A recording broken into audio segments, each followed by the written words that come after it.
Welcome back to Thesaurus Thrive, where we delve into the richness of the English language. Today, we're exploring the word hobbling.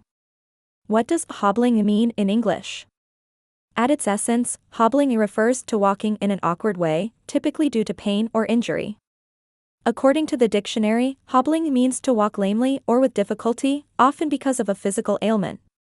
But let's expand our vocabulary by exploring some synonyms for hobbling. Words like a limping, stumbling, faltering, and a tottering all convey a similar sense of impaired movement. For instance, you might say, after spraining her ankle, she was hobbling to the car. Alternatively, he was limping along the path after a long day of hiking. Each synonym adds its own shade of meaning. Whether you're describing a person hobbling due to an injury or a character in a story stumbling through a difficult situation, these words are incredibly useful.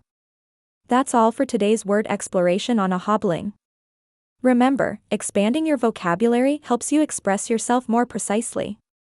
Subscribe and hit the bell icon for more insightful videos from Thesaurus Thrive.